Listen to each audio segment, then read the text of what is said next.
you ready to kickstart your week with some dirt slinging and tire slaying action motorsports radio that packs the biggest guests? Hi, Ken Block here. Hey, my name's Jolene Van Vliet. What's up, Brian Deegan? Vaughn Ginn Jr. here. They've been thrown into one show that has broken down the barriers of what a motorsports radio show should be.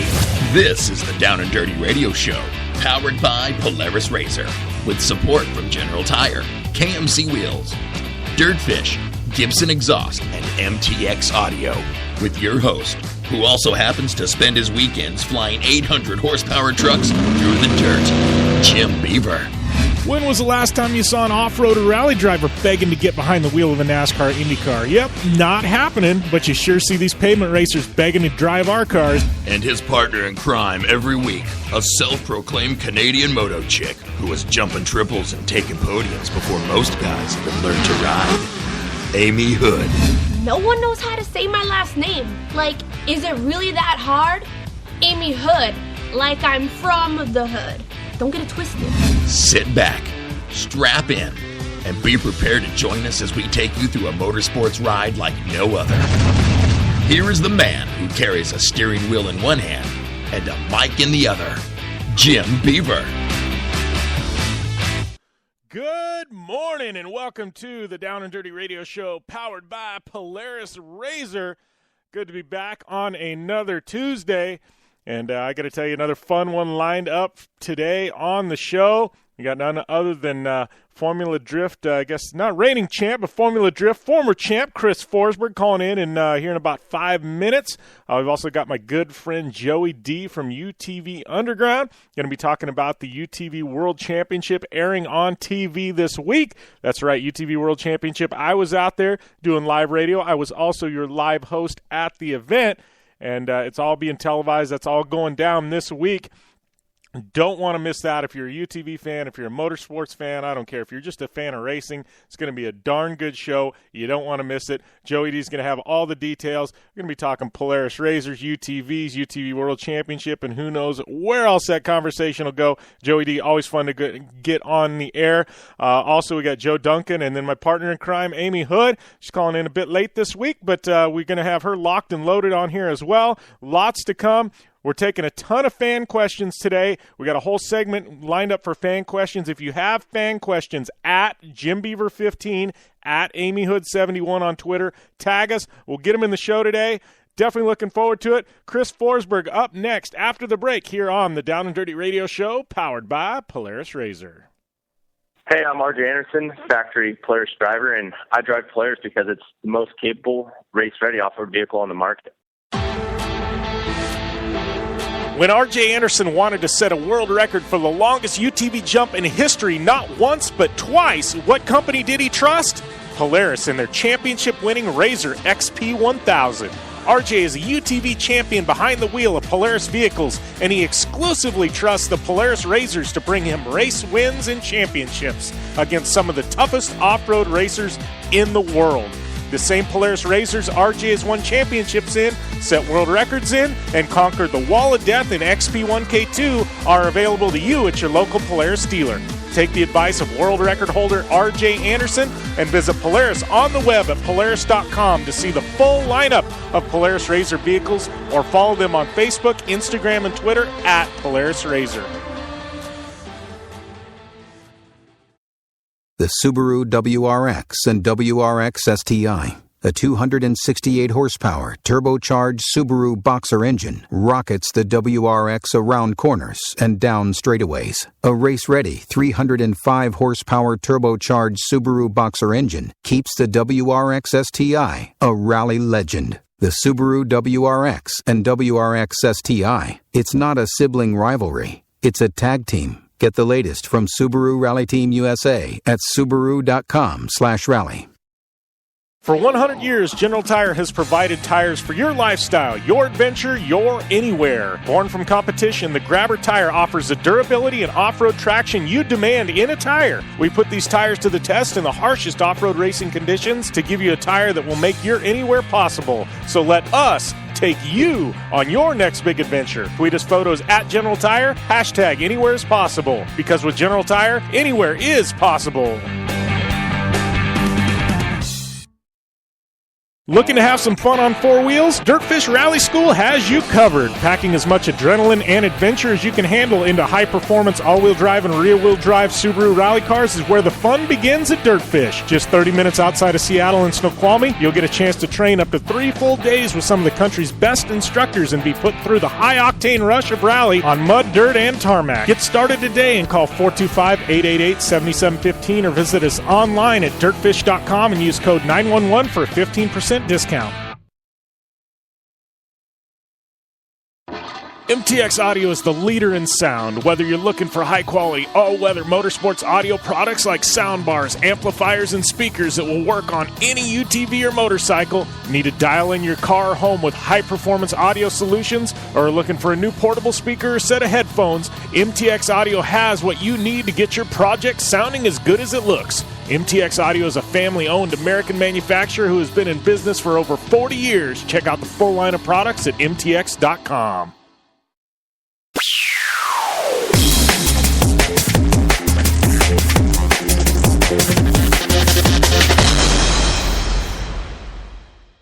Welcome back to the Down and Dirty Radio Show, powered by Polaris RZR. Getting ready to kick off our Formula Drift post-event interview, special edition Formula Drift post-event interview. Got my good friend Chris Forsberg on the line. How's everything going, Chris? It's going great, man. Thanks for having me on the show. Yeah, I was trying to look back. It's had to have been at least a year since we've had you on, but man, a lot has changed. I know you guys you have a bunch of projects in the works, so lots to talk about. You know, the reason why we've got you on, obviously, right now, talking 2016 Formula Drift, you're on a heck of a podium streak. I got to tell you, it was pretty special to me, this last event. I was locked and loaded online onto the drift stream, I guess. And, you and Vaughn being on the podium and battling it out, to me, that's something special. I mean, you guys are the OGs. I mean, you throw TORC in the mix as well, but it was pretty cool to see you guys in a final and battling each other. Yeah, no, it was great. We obviously love driving together. We drive together at other events outside of Formula Drift, and so it's one of those things, like we said on the podium together, actually, was the fact that we knew that when we were lining up with each other, the battle, no nonsense, just good, clean fun and good driving. It was a great way to end the event in the Northeast, with the both of us battling it out at the end. We thought it might have a chance to do that once we saw the ladder breakdown. We're on opposite sides, so we were feeling really good after Thursday practice and through qualifying. And Vaughn looked, on point as well. He's been having a killer season himself. Well, you feel like, when you go up against a guy like Vaughn or a guy like TORC, I mean, like you said, you guys do a ton of demos together. You guys hang out. You know each other's driving styles. I mean, there's not going to be any shenanigans. It's not like somebody's going to pull something out of the unknown that you've never seen before. I mean, do you feel like you guys can drive that much more closer because you know that there's nothing tricky going to be going on? I mean, you've been there, done that, and you trust these guys. Yeah, I mean, absolutely. It would be nice to say that we could do that with every competitor, but we obviously know that there are more than one, other drivers out there that are doing whatever they can for a win. And so you have to really reserve yourself when you push in for that close proximity, because obviously every inch closer you get is exponentially less amount of time that you have to react. It gets really tough when you get all the way up and you're literally about to touch the other car, as Vaughn and I were doing in the final battle. But like I said, knowing that he's going to drive straight up and he's not going to do anything to affect us in his lead position, and we're going to do the very same, allows us to put on that great of a show. And it would be great to know that all the drivers could have that much trust with each other so that we could put on an amazing show at Formula Drift. But, like I said, it is a competition, and I do understand that some guys are obviously doing what they can to win events, and we are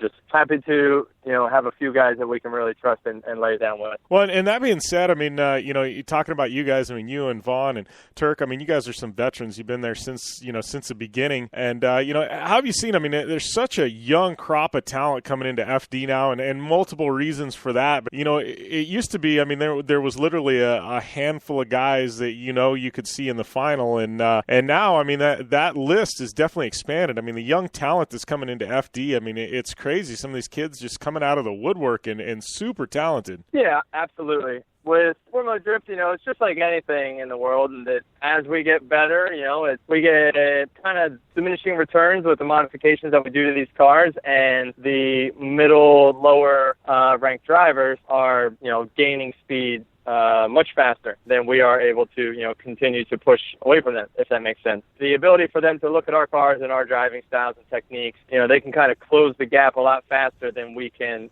push from them. And so with that being said, obviously there are more and more drivers every year, and now Formula Drift has these different tiers to allow room for all the drivers, because we were getting up to 50, 60 drivers at Formula Drift, and even with top 32, it's just too much. That's too many drivers to send home. It doesn't make sense. So it's awesome that we finally have the Pro 2 system going, and it's working very well. There's about 20 to 30 drivers in a Pro 2 event, pushing for the top 16, and so that allows Pro 1 to have a very locked-in, I believe we have 36, maybe 7 licensed drivers, and we've been averaging about 32 drivers per round, which is that perfect number that we're looking for, just that solid top caliber, top 32 for Formula Drift. Yeah, well, and it's got to be better for you on a given weekend. I mean, it's less, I guess less track time, which, sometimes that's good, sometimes it's bad, but less wear and tear on the cars. It makes everything flow better. It's just got to be better as a driver, because there's all this stuff that really,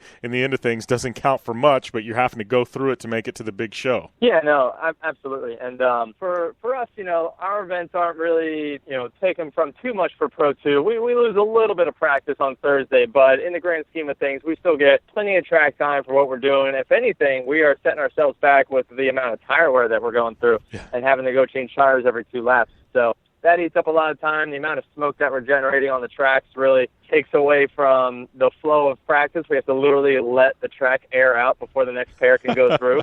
So that's like another funny thing that's happening nowadays. But, I wouldn't say that Pro 2 is negatively affecting Pro 1 at all. Like I said, maybe a small amount of practice, but just having the ability to have these drivers run at a level in which they're more capable to get podiums, better practice, and have better tandem matchups is going to progress them as drivers more so than showing up to qualifying at a Pro 1 event and not making it, almost every round. So that's not going to help a driver, move up in the ranks at all. So Formula Drift's done a great job, and, we're happy to see it all working so well. Well, and, and going back, 10, 12 years, did you ever think, I mean, you're talking about this and all these divisions, you know what I mean? And, the technology, the cars, and I mean, here's a guy with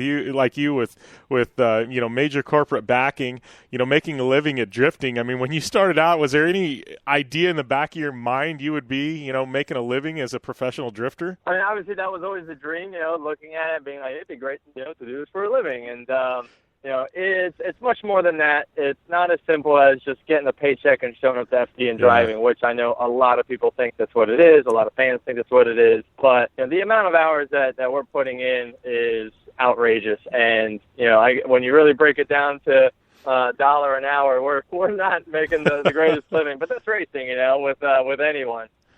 For racing, the amount of time that you put in shows at the track. The drivers that do well are the ones that are putting in, the late hours, the extra time, and doing whatever they can to bring more to their program. And that's like what I do, and I know like what Ryan Turk does, and especially what Von Gittin does, is, these events outside of Formula Drift and these, video series, build shows, content series, whatever you want to call it, that are bringing more attention and more partnerships, and obviously, just more ability for us to have the resources to bring to our, competition effort. It's not just what we get from our partners that gets flowed right into the Formula Drift program. It's coming from these outside revenues as well. And that's where we're spending our time, in the middle of the week, in between Formula Drift events, is trying to come up with new ideas and new plans. And obviously it's a lot of fun, and we really enjoy doing it, or else I wouldn't be doing it. Yeah. But just to say, like, it's the smart drivers that are putting in the extra effort that can put together the big program. Well, and looking at 2016, obviously, a couple of years back, you took that championship in a dominant year. Right now, currently sitting third in points, 3 podiums in a row. You got some momentum building. You feel pretty good about the second half of the year? Yeah, things are going great. We had a small mistake in Long Beach. We felt really good, really on point at Long Beach, and I made a really stupid error, and I went a little too close to the bridge wall and hit a little pocket of water because that bridge was casting a shadow over the track still. So it's still just a little bit damp there. I kind of over-rotated and tagged the wall, and that was the end of my weekend. But after that, we've been on the podium ever since. We almost had a first place locked out for Wall, and, once again, going back to interesting how we can just drive so close with, the drivers that we trust. I got right up on Vaughn's door. We're running all the way through the lower turn. It was feeling great. We're getting ready for the last transfer, and I just didn't back off fast enough, and my front driver's side tire touched his rear wheel, and it just kind of rotated my car just that little bit by basically locking up that front tire for a second, basically applying the brakes for me. And so it just kind of clacked my car back a little bit, and I fell back about 3 car lengths, and that was it for me. But we're knocking at the door of a win, and I know that once we do that, we're going to push even further up the points. But we're having a fantastic year, like you said, and we're hoping to continue it. 3 out of 4 podiums ain't bad, and we have what it takes, and we're looking forward to a new track with Canada. Our team usually does well when we hit new venues. We have had some of our best finishes at brand new tracks with qualifying and overall tandem battles. So we're looking forward to having the team, the manpower, and the will to dial our car in faster than anybody else, get it hooked up, and be able to drive for a win. We're going to take a short commercial break here on the Down and Dirty Radio Show, powered by Polaris RZR, but we got more with Chris Forsberg and our Formula Drift post-event interview to come after this short commercial break. I'm Polaris rider Levi LaValle, and I choose Polaris just because they have the best quality, highest performing, most fun machines out there. Only one company has taken Levi LaValle to 10 X Games medals, snowcross championships, a double backflip, and a world record long jump of 412 feet across the San Diego Harbor on New Year's Eve, and that company is Polaris. Whether it's dominating the X Games, racing a stock Polaris RZR XP1000 in the Terracross Championship, or just hitting the trail on the weekend, for over 20 years Levi has relied on the same quality Polaris vehicles and products you can purchase at your local Polaris dealer.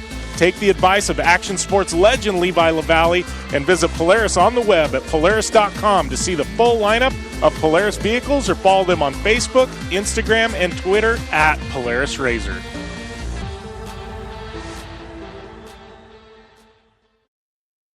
Are you looking for a place to push yourself behind the wheel and see how your driving skills stack up? Dirtfish Rally School is that place. Located on 315 acres of pristine automotive playground at the foot of the Cascade Mountains in Snoqualmie, Washington, right outside of Seattle, Dirtfish Rally School is a one-of-a-kind place where everyone from first-time drivers to seasoned professionals like Bucky Lassick and Antoine Lestage can push themselves to their limit. Whether driving the high-performance, rally-prepped all-wheel drive Subaru Impreza STI is what you're looking for, or you'd rather hang it all out in the rear-wheel drive Subaru BRZs, Dirtfish Rally School has something for everyone. Classes are available from 2 hours to 3 full days and feature instructors with over 150 years of combined racing experience. Whether you're looking to become the best and get an edge on the competition, or just looking to freshen your skills behind the wheel, Dirtfish Rally School is the place to go. For more information on registering for classes, visit Dirtfish on the web at dirtfish.com, or to check out the latest happenings from Dirtfish, follow them on Facebook, Instagram, and Twitter at Dirtfish Rally. For 100 years, General Tire has provided tires for your lifestyle, your adventure, your anywhere. Born from competition, the Grabber tire offers the durability and off-road traction you demand in a tire. We put these tires to the test in the harshest off-road racing conditions to give you a tire that will make your anywhere possible. So let us take you on your next big adventure. Tweet us photos at General Tire, hashtag anywhere is possible. Because with General Tire, anywhere is possible. The Subaru WRX and WRX STI, a 268 horsepower turbocharged Subaru Boxer engine, rockets the WRX around corners and down straightaways. A race-ready 305 horsepower turbocharged Subaru Boxer engine keeps the WRX STI a rally legend. The Subaru WRX and WRX STI, it's not a sibling rivalry, it's a tag team. Get the latest from Subaru Rally Team USA at Subaru.com/rally.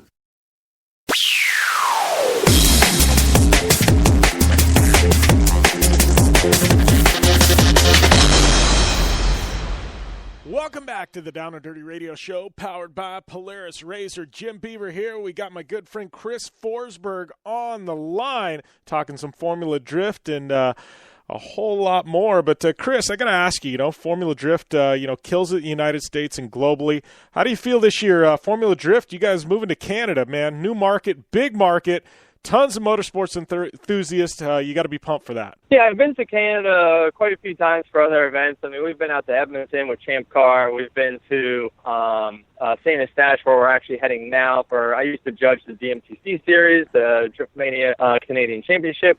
And so I've seen the venue, and I've been there. I've seen the crowd, and the crowd is awesome. They are super stoked on motorsports. They get really animated, and we love having that type of crowd at events. But as far as the Canada round in itself, it's actually been a little difficult for myself and some of the other teams because it is outside of the U.S. market, and all of our partners are U.S.-based.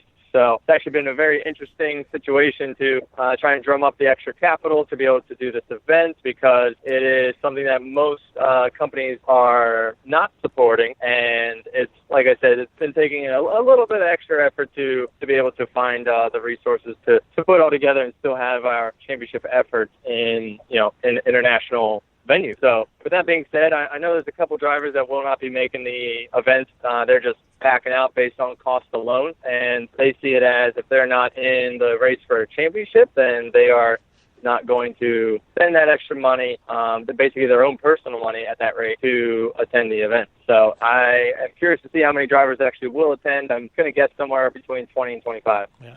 Well, and speaking of international events, I gotta lead into this because I saw this, I don't know, a couple months back, and I got pumped. I mean, you're coming into my backyard, coming into my neighborhood, but you and Ryan Turk going to be doing the Baja 1000. You got to tell me about this project, because the truck that you guys are racing isn't exactly a truck you would normally see tackling the Baja 1000. I think it's a cool project. You got to tell me about the truck and how this all got put together. Yeah, no, it's like, Ryan and I are both really psyched about it. We got Valvoline, who approached us about doing the project, so it was a very easy decision for us, because they said that they wanted to do this kind of team building project, build an old truck, something that kind of looks different, and it's, like you said, is not what you typically see out at the Baja, but it is not going to be the only truck of that nature. I've seen other 70s, 80s, 90s pickups used specifically just for the styling, and because, quite frankly, you're cutting the whole bottom of that car out anyway, and applying all your own drivetrain, suspension, everything else.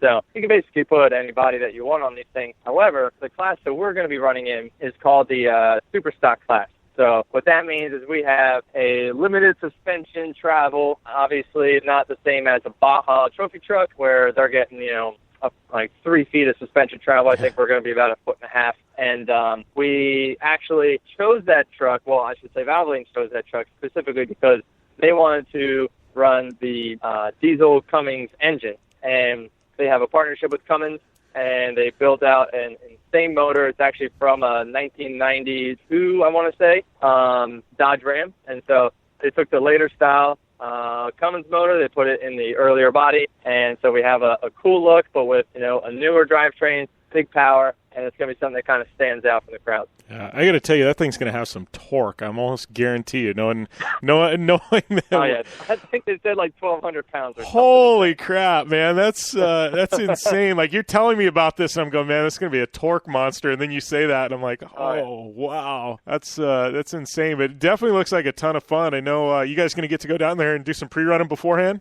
We actually are, which is awesome. We are going to be doing our first test with it next month. So the truck is up and running. They're doing some preliminary testing now, and we're going to actually go to a short course track out in, I want to say, down in the Midwest. I forget where it is. Actually, they mentioned it, but we haven't gotten all the dates and scheduling just yet. But doing some testing with it next month, and then we'll obviously be doing some pre-running with it right before the Baja. After SEMA, we're just going to be going straight down to Mexico from there, and then obviously the race. And so, yeah, really excited to do it. It's my first time doing a Baja 1000 race. My first time really entering any off-road race. It's something that I've really been wanting to do for a long time. I've always been into trucks, off-road especially, and, jumping, racing, pre-running, whatever you want to call it, even short course racing. I feel like short course off-road racing is one of the closest comparable styles of racing to drifting, because you're really having to find that perfect line. You have to deal with, oversteer, fighting for traction constantly, and it's just a little more intense than just a sprint car racing, where it is obviously a very intense, difficult sport to do, but, it is oval racing almost more so than it is, I want to say like, more so like the truck racing where you have multiple corners, increasing, decreasing radiuses and so on and so forth. So it is, I feel like it's going to be something that, Ryan and I can adapt to rather quickly with the style of driving that we've had to learn over the years. Yeah, and I never thought about it until you put that way, but there's a ton of crossover, and I know even in Baja, I mean, we get these rally-type roads and things like that, and, like you said, I mean, it's all about car control, and you're sideways, half the time, and there's a ton of transition. I never thought about that crossover, but I think you're right. I mean, whether it be short course or desert, especially Baja, the way the course is laid out, I think there's a lot of transition there with drifting. It ought to be fun for you guys for sure. Yeah, no, definitely. Like, I'd say probably short course would be a little closer to drifting, like in which the speeds are a little lower, and it's also like a lot more sliding and a lot more of a sectioned off course. The Baja is a little more like rally, where it's stages, it's long, it's a lot of straight roads and just kind of like avoiding obstacles,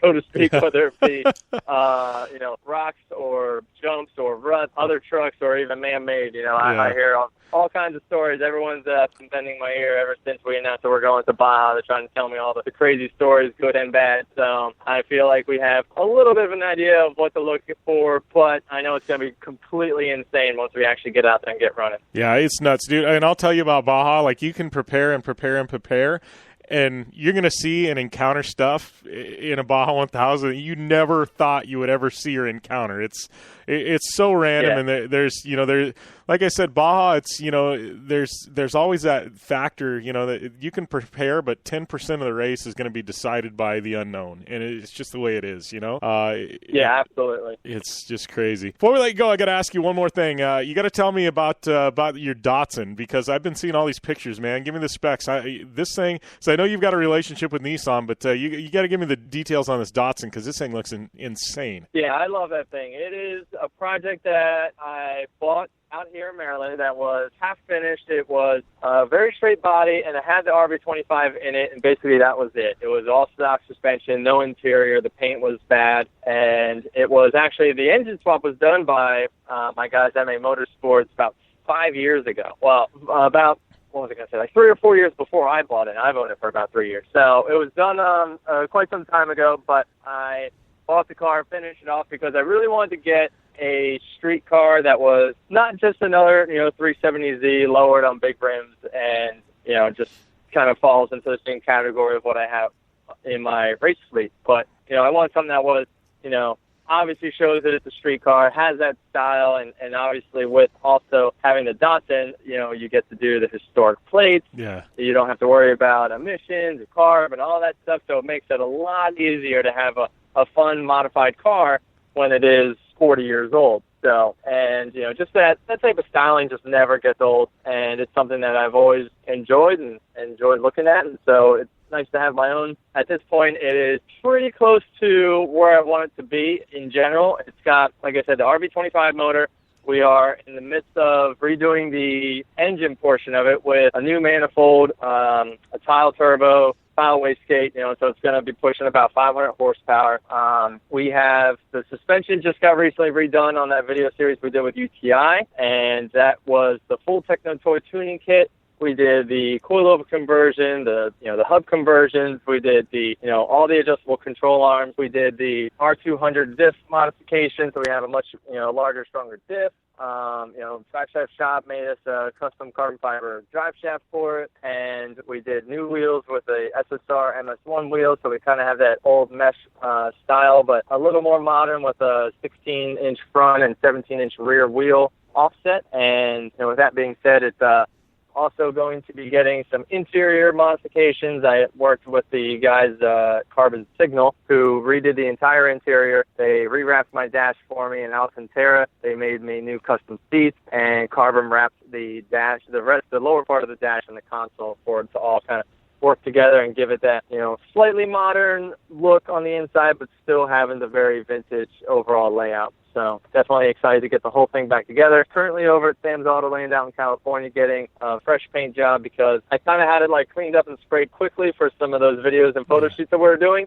And, you know, paint job is just like anything else. It's as good as the amount of time that you put in. And so it was good and got the job done, but my guys at Sam's Autoland are going to really take it all the way down, pull the windows, and do the full color change for me, and just do it nice and proper. So I think it's going to be 100%. Yeah, I can't wait to see this thing, once you get it back and it's all done and buttoned up, and see some of the – I'm sure you're going to throw some video content out there. It looks like it's just going to be hella fun to drive. Yeah, no, it's definitely good now that we have the, adjustable suspension. It's got a little more power now, and we have a very dialed, wheel and tire package. So it just has that amount of control that I'm always looking for in a car. So it's not just a 40-year-old kind of spongy, sloppy car that you just cruise straight down the road. It's a car that I want to be able to drive hard and respond and perform well. All right, Chris. Well, I appreciate you taking the time to call in today, and best of luck in the rest of Formula Drift season. Looking forward to seeing more podiums to come, and we'll definitely have to catch up. We'll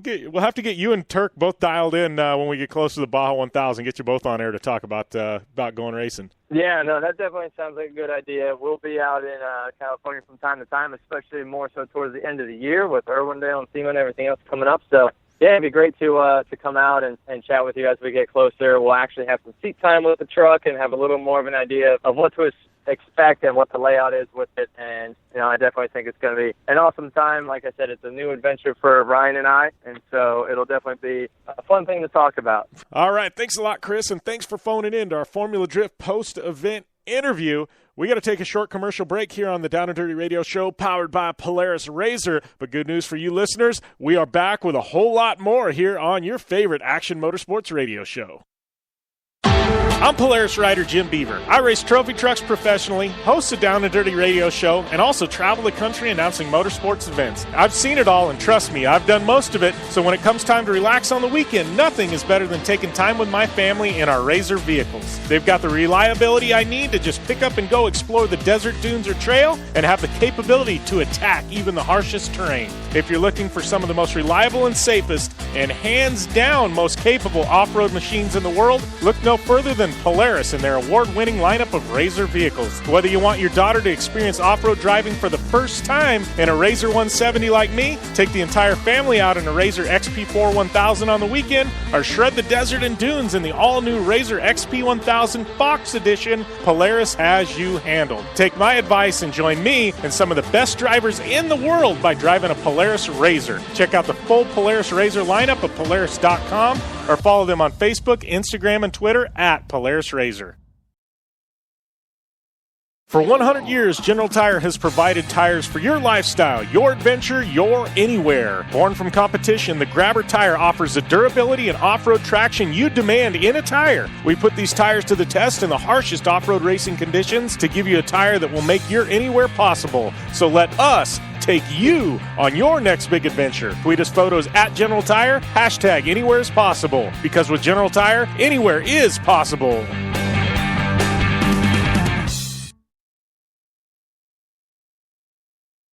Life is all about sound, the sound of sports, the sound of the racetrack, and the sound of your vehicle.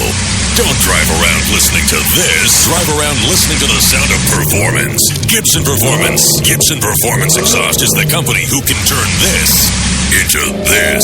Remember that life is all about sound, and Gibson Exhaust is the sound of performance. Check out your next catback exhaust system, headers, muffler, or UTV exhaust at GibsonPerformance.com and get more power and more sound. Since 1970, KC Highlights has been designing and manufacturing performance lighting for off-road and motorsports, beginning with the legendary Daylighter up until today's revolutionary Flex, Pod, and Pro 6 lighting systems. KC Highlights offers a full line of halogen, HID, and LED lighting solutions for your off-road vehicle. Looking for the best quality lighting? Looking for the brand champions choose? You're looking for KC Highlights. Find out more information at kchighlights.com or follow them on Facebook, Instagram, and Twitter at KC Highlights. Don't wait till Monday for fireworks. Blue Water Resort and Casino will host their annual Independence Day celebration on Sunday, July 3rd at 9 p.m. Arrive by boat. Come in your car. Just get to the shores in front of the Blue Water Resort and Casino Sunday and be amazed at the fireworks over the Colorado River. After the show, the party continues on the casino floor with the latest table games and the hottest slots. Blue Water Resort and Casino. Right on the water. Right on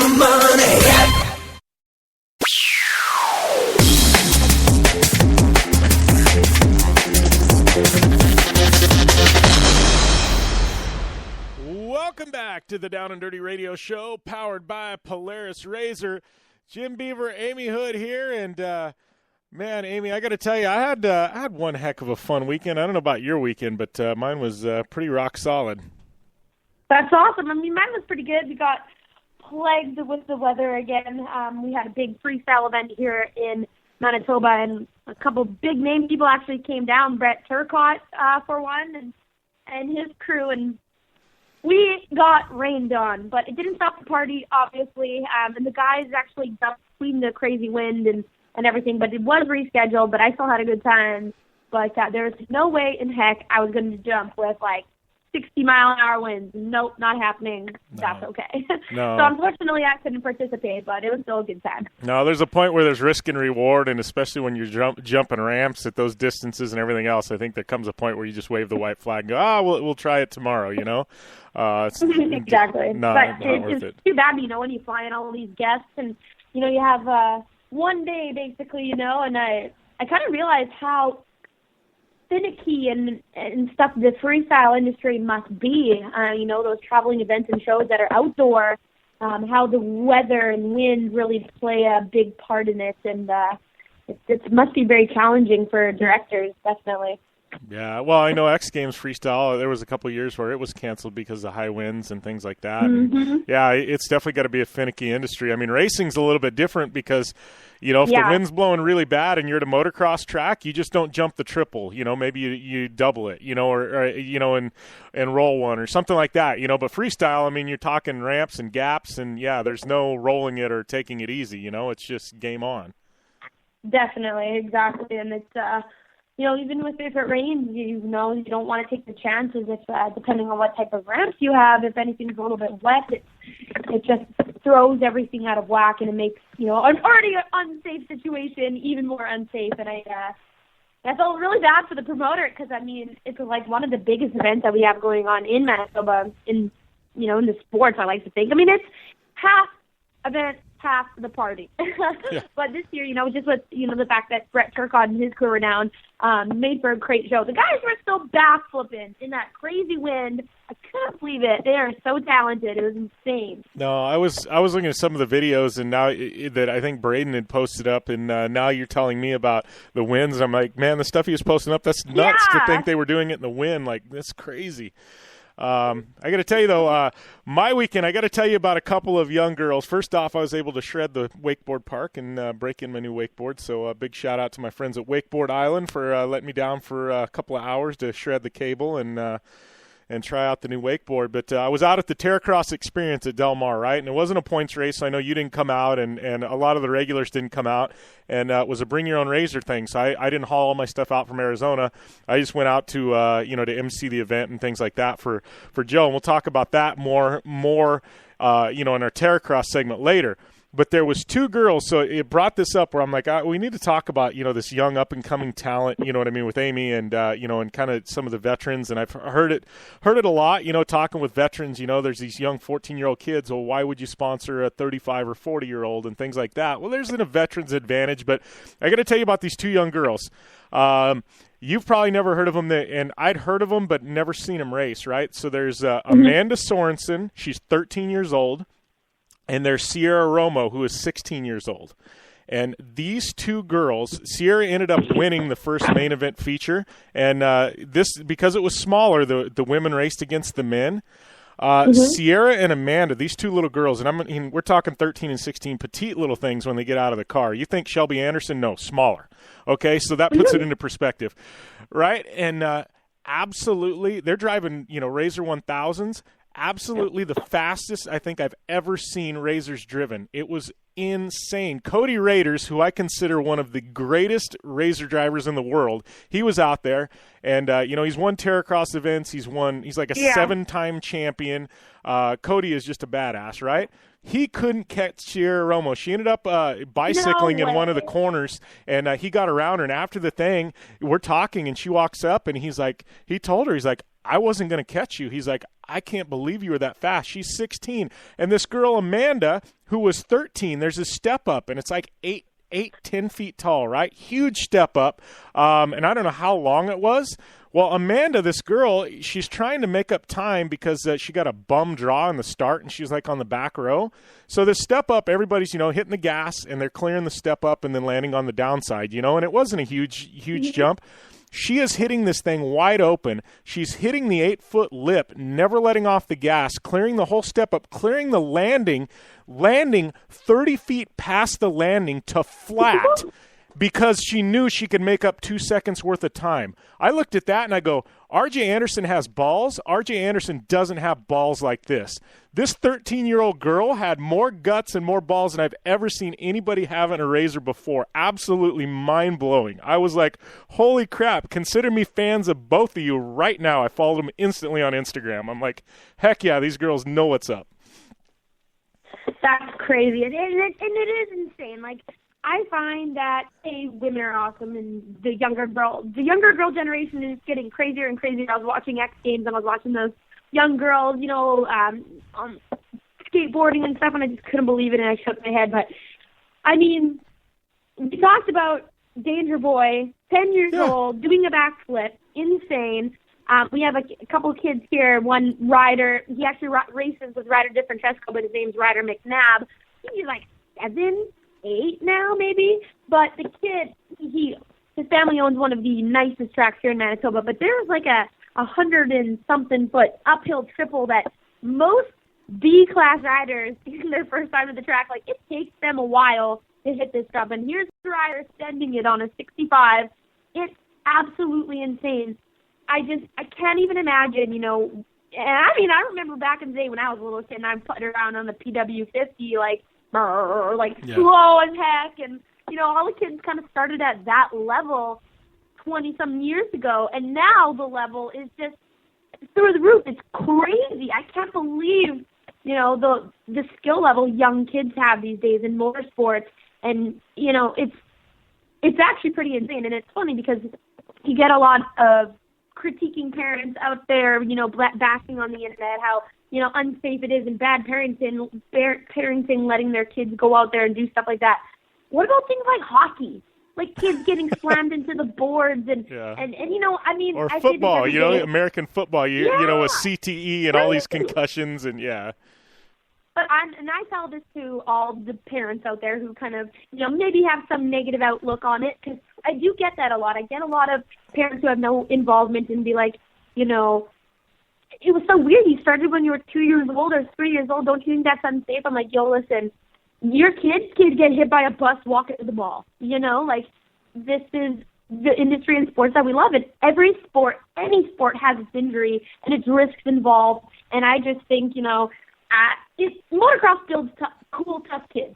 Really, at the end of the day, throw a young girl like that out there in the desert being able to manhandle a racer like that, and she's going to grow up to be one tough, self-motivated, self-driven, independent woman. I truly believe that, and I think that's what action sports these days are really teaching this younger generation, is how to have goals and how to be motivated and driven. And I think people really got to start looking at it that way rather than, danger, danger. You know what? There's danger all around us. There's danger in your backyard, okay? Like, yes, it's a little elevated, but, parents obviously are going to take the safety precautions and, gear their kids up. You probably deck your daughter out head to toe in safety gear when you send her out there on a skateboard. I know you. But, I really do think action sports set kids up for a very, a good way of thinking and going about life, and how to be driven and self-motivated.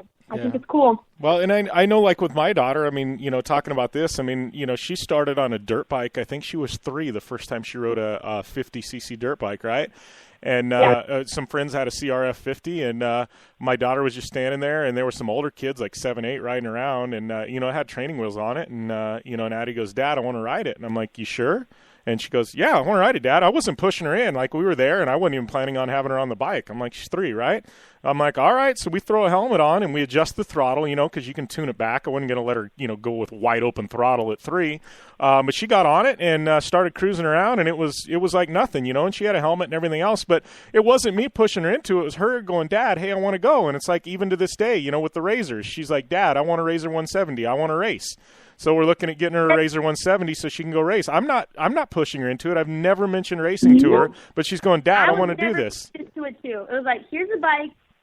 Have fun. If you want to go ride around, sure. Like, my dad did not care. Like, all right, cool. You just want to go play and build a Ford at the track this weekend? Awesome. Yep. But there's kids out there now, and the majority of the population, which is, like, freaks me out and scares me. I don't want to have, like, you know, I'm at that age where I'm about to have a kid, and you think I would want my kid being like, Mommy, get me a new video game so I can sit in front of the computer or TV and play video games and ruin my life and turn my brain into mush? Absolutely not. Like, if and those of you listening in, I got to butt in right here. Those of you listening in, you got to know about Amy Houde. She hates video games. So if you're a gamer and you ever want a chance with Amy Houde, hang up the video games right now because it ain't happening.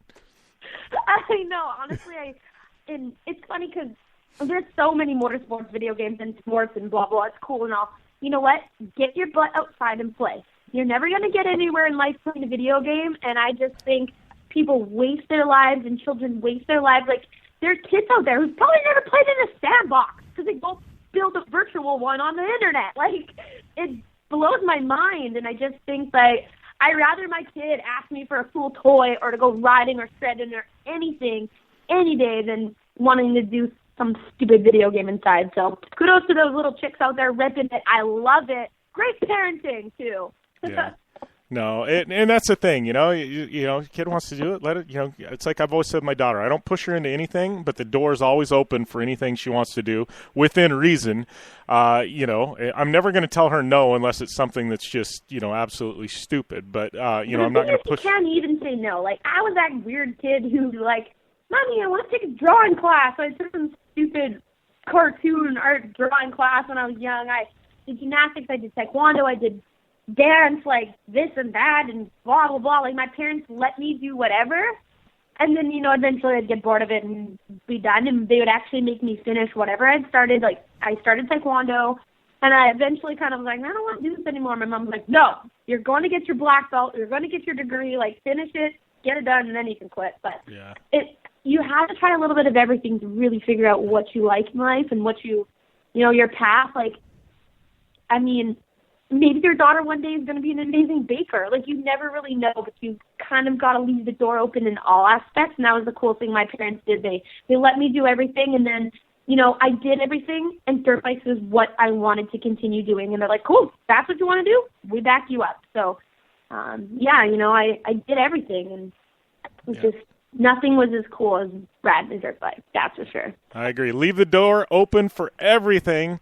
And, you know, but always make them finish. So right now we got to take a short commercial break here on the Down and Dirty Radio Show, powered by Polaris Razor. We come back, we're going to have some TORC results. We're going to be talking a little Pikes Peak and Isle of Man, and then kicking off hour number 2, we got Joe Duncan, and then we got our good friend Joey D from UTV Underground. All that and more to come here on the Down and Dirty Radio Show, powered by Polaris Razor. Hey, I'm RJ Anderson, factory Polaris driver, and I drive Polaris because it's the most capable, race-ready off-road vehicle on the market. When R.J. Anderson wanted to set a world record for the longest UTV jump in history, not once but twice, what company did he trust? Polaris and their championship-winning Razor XP1000.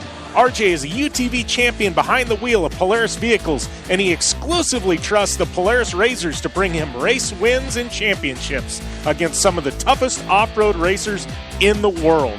The same Polaris Razors RJ has won championships in, set world records in, and conquered the Wall of Death in XP1K2 are available to you at your local Polaris dealer. Take the advice of world record holder RJ Anderson and visit Polaris on the web at Polaris.com to see the full lineup of Polaris Razor vehicles, or follow them on Facebook, Instagram, and Twitter at Polaris Razor.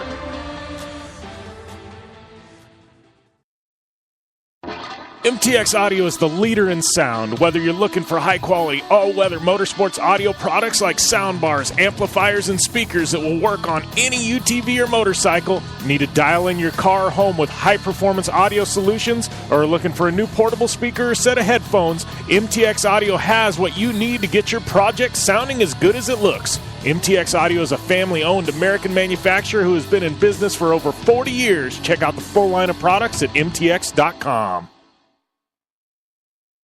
Since 1970, KC Highlights has been designing and manufacturing performance lighting for off-road and motorsports, beginning with the legendary Daylighter up until today's revolutionary Flex, Pod, and Pro 6 lighting systems. KC Highlights offers a full line of halogen, HID, and LED lighting solutions for your off-road vehicle. Looking for the best quality lighting? Looking for the brand champions choose? You're looking for KC Highlights. Find out more information at kchighlights.com or follow them on Facebook, Instagram, and Twitter at KC Highlights. Looking to have some fun on four wheels? Dirtfish Rally School has you covered. Packing as much adrenaline and adventure as you can handle into high-performance all-wheel drive and rear-wheel drive Subaru rally cars is where the fun begins at Dirtfish. Just 30 minutes outside of Seattle and Snoqualmie, you'll get a chance to train up to 3 full days with some of the country's best instructors and be put through the high-octane rush of rally on mud, dirt, and tarmac. Get started today and call 425-888-7715 or visit us online at dirtfish.com and use code 911 for a 15% discount. Don't wait till Monday for fireworks. Blue Water Resort and Casino will host their annual Independence Day celebration on Sunday, July 3rd at 9 p.m. Arrive by boat, come in your car. Just get to the shores in front of the Blue Water Resort and Casino Sunday and be amazed at the fireworks over the Colorado River. After the show, the party continues on the casino floor with the latest table games and the hottest slots. Blue Water Resort and Casino. Right on the water, right on the money.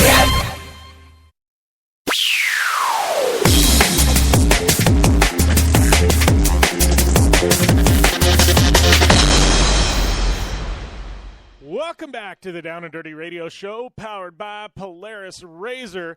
Jim Beaver, Amy Houde here. Right now we're going to get to some TORC results. That's right, TORC in action up there in Crandon, Wisconsin. You know, man, I don't even know what to call Crandon other than it is the place to be if you're an off-road fan during the summer. They run both summer and fall Crandon, they call it, but both of them within about 2 months of each other are running late June and then turn around and do it all again over Labor Day weekend with the World Championship, the Cup race, and everything else. But Crandon, if you haven't had a summer vacation yet, I would say book it Labor Day weekend, Crandon, Wisconsin. I don't know where the heck you're going to get to stay at this point because I'm sure everything's sold out, but Crandon is definitely where you want to be, and a lot of drivers, man, it's just such an epic event. You'll see a lot of the West Coast guys go out there over Labor Day, and and definitely make it a show for sure. But things kicking off at Crandon. We had a couple of rounds plus a Pro 2, Pro 4 shootout.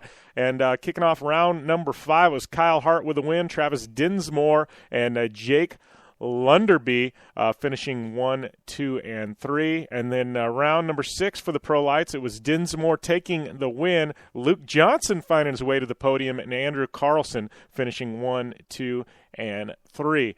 Moving up to Pro 2, and it was all C.J. Greaves in round number 5, Brad Lovell finishing up in second, and Rodney Van Erpen finishing up in third.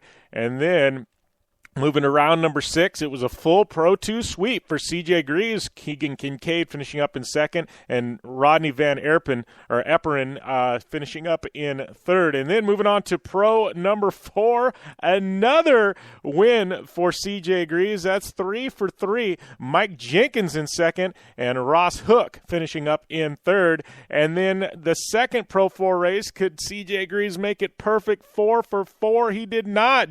Johnny Greaves taking the win by literally tenths of a second over C.J. Greaves, and then Mike Jenkins and Scott Douglas, Ross Hook. That was 1, 2, 3, 4, and 5. Then we move on to the Cup race, and the Cup race is always fun. This is kind of like a tune-up for the big Cup race that we have over Labor Day weekend, Pro 2, Pro 4 Cup.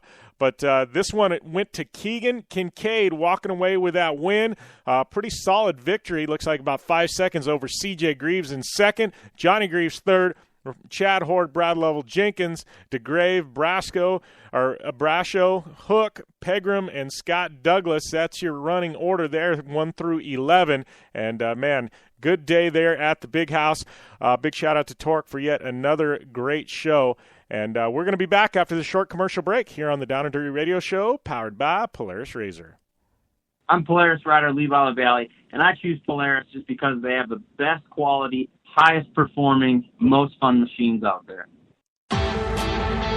Only one company has taken Levi LaValle to 10 X Games medals, snowcross championships, a double backflip, and a world record long jump of 412 feet across the San Diego Harbor on New Year's Eve, and that company is Polaris.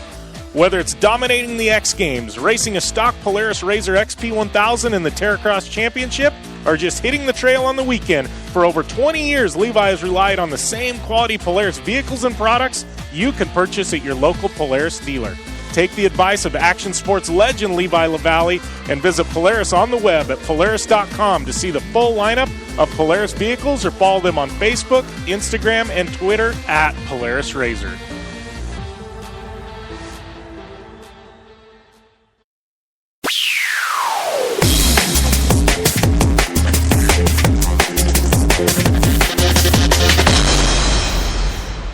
Welcome back to the Down and Dirty Radio Show, powered by Polaris RZR. Jim Beaver, Amy Houde here, and man, we're going to kick off a Dirtfish Rally Report coming to you from our good friends at Dirtfish Rally School. Find out more information on the web at www.dirtfish.com. And, man, lots of action. I guess not traditional rally action this past week, but a lot of rally action, somewhat semblance. I don't know.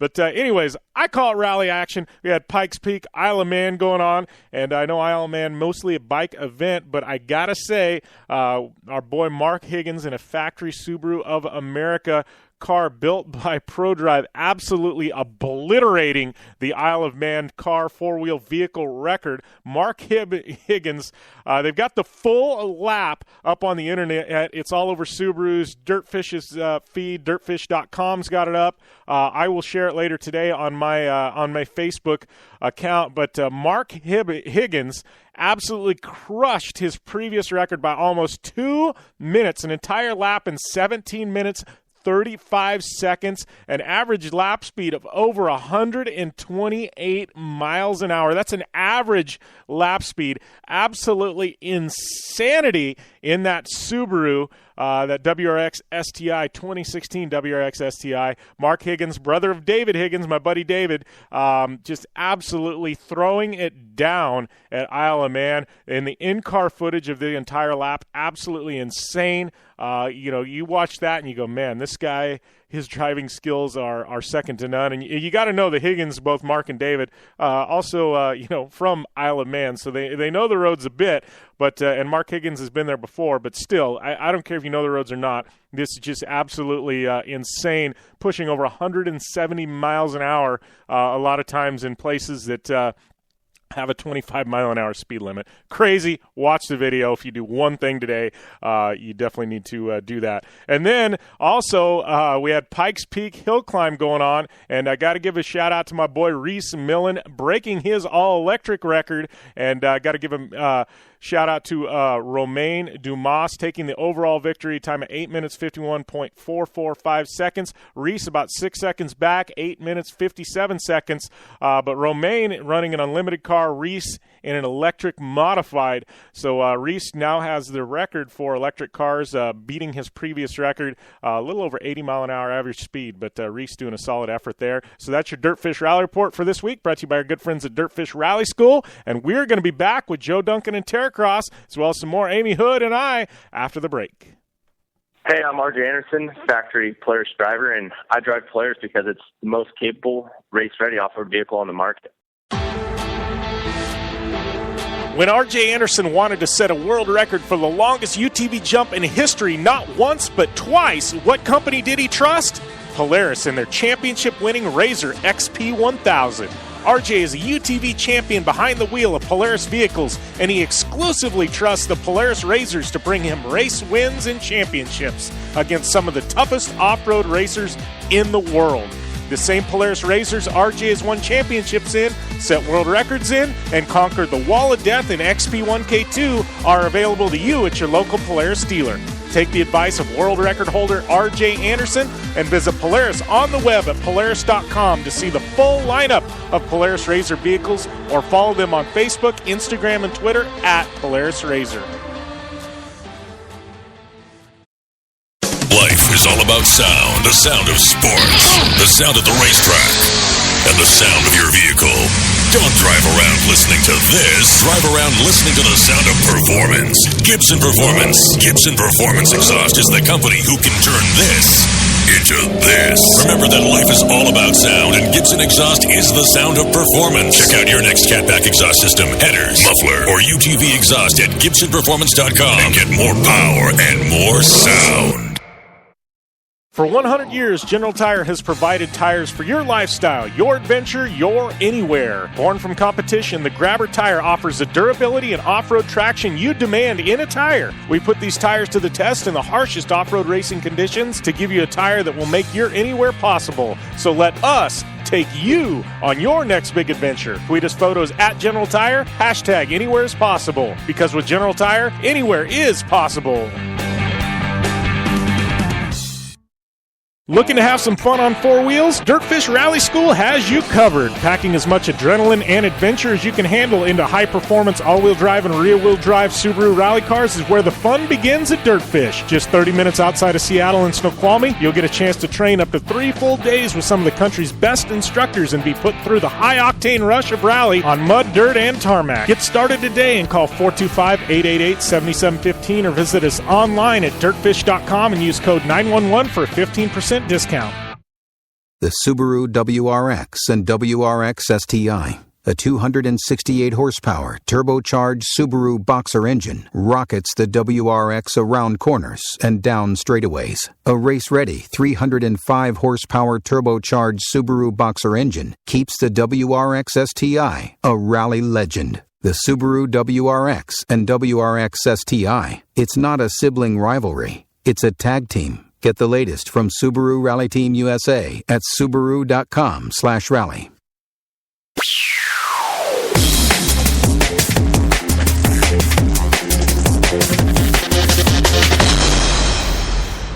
Welcome back to the Down and Dirty Radio Show, powered by Polaris RZR. Jim Beaver here, joined on the line by my good friend Joe Duncan and Amy Houde. How's everything going, Joe? Things are good, Jim Beaver. Things are good. Getting ready to catch my flight out to the East Coast tomorrow morning for the Triumph Games. Nice. Pretty excited to be a part of it. Yeah, that looks absolutely, I don't know. I mean, it just looks like an amazing, amazing event. Tell us a little bit more, because I'm sure a lot of the people tuned in maybe aren't familiar with the Triumph Games, and I know you sent me over some info on it. And man, it's definitely looks just like a moving event to be a part of. Yeah, it's going to be held at West Point Military Academy. It's a made-for-television event, and we're able to be a part of it with Terracross and our Polaris RZRs, and it's just another one of those cool things that we get to be a part of, and it's basically 10 athletes, wounded soldiers, PTSD soldiers, very similar to what we do with our Monster Energy Hero military class, and it is kind of like a multi-event. They run, they swim, they bike, and one of the disciplines is they get to drive the Polaris RZR on a timed course, and they get ranked 1 through 10, and that goes into their overall points setup. Kind of a last-minute deal here. We got called, and pretty excited about the people we get to work with out there, and be able to be a part of it. And it's a part of the CBS network, which we're involved with. So yeah, exciting stuff. Yeah, definitely sounds like it should be an amazing event. And I got to say, speaking of amazing events, Terracross, second Terracross experience of the year. I know the first one done on the snow up there at Crested Butte. Second one there at Del Mar. I was there to be in person, and it was a fun event, Joe. I know these experiences. It was funny because I was talking with Liz from Terracross, and when we were out there and talking about it, and you ask any one person what their favorite event last year was, and it was the darn one we ran in Charlotte in the rain. And we all had such fun, and it almost seems like these Terracross experiences are becoming more fun than the actual races because they're a little bit laid back and they're just good racing, Well, yeah, being able to open up and let the guys bring their own cars from a local aspect, is a big thing, and to be able to give them that experience of kind of a tamed down Terracross course and what they could be a part of with the television and with Polaris and Mystic Lubricants and Fox Shocks and Walker Evans.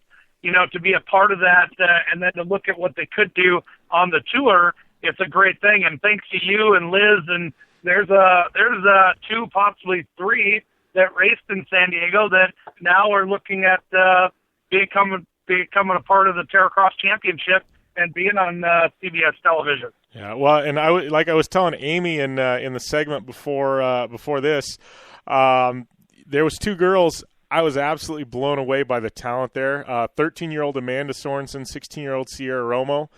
Joe, as dominant as Sarah Price was last year, and that's not throwing the rest of the women's talent under the bus in Terracross. I mean, Sarah was just on point last year. These two girls, I think right now they could beat Sarah Price. They were that good, and they're 13 and 16, Joe. Jim, I don't need any more competition. Pretty scary. Yeah, it was crazy. Amy's like, no. I don't need any more competition. Like, I haven't raced since heydays, Jim. Don't throw me under the bus here. But yeah, no, definitely. I hear these girls were absolutely beyond talented. Yeah, it was. Yeah, it's pretty cool to see that kind of talent. And again, because we were able to pull off this race, and the Del Mar Fair and all the people there that work with. Unfortunately, I had some things going on back home, and I couldn't make it. And thanks to you and Dave Kupke from Fullerton Sand Sports, and a bunch of people, actually some people that I work with at X Games, and Liz and the whole crew from WGAS. They pulled off a great event, and everybody had a blast, and already asking if they're going to do it again next year. So. But you guys must have done something right out there, and unfortunately I wasn't able to be there for it, but it was cool. It turned out to be a really cool event. Yeah, well, it's cool backdrop. I mean, it's one of the biggest. I would say one of the biggest county fairs in the country. You say county fair, but I mean, it literally is almost like a state fair because it's San Diego County. It's a state fair. Yeah, it's crazy how big it is, but it's just a cool backdrop and everything going on, and the people coming in and out of the arena. I mean, I think they were saying that arena seats like 7,500 or 8,000 people. And I got to tell you, main event number 2 at 5 o'clock, when I was calling it, I stood up and looked behind me and then around the arena. And, Joe, it had to have been at least 85% full. It was crazy. I mean, people were packed in there to watch that. I mean, that's pretty darn good attendance just for people passing by on a Saturday afternoon. Well, I think it's like top 5 in the country for fairs. And the amount of people that stroll through, and the arena sits on one of the largest entrances into the fair. So when the people come in or they're on their way out, it's a great place to stop, take a little breather, and then to get to watch some exciting action, whether it's a demo derby or a monster truck show or freestyle or, of course, Terracross. It's kind of a great little setup there, and they do pack the house, and it's fortunate enough for us that we get to be a part of it, and the whole fair committee. Most of them have been there for many, many years, and they are just amazing to work with. And Randy and the track building crew did a great job out there. Rob and his crew with the fair, they know what to do. They know how to do it. And being there the last couple of years, even though there were some last minute things to pull this thing off. The team just did a great job, and like I said, everybody had a great time asking about next year, and it looks like we'll probably get a few potential racers out of the deal in the end. Yeah. Well, and it's funny because you mentioned, it was a little bit tamed down Terracross track.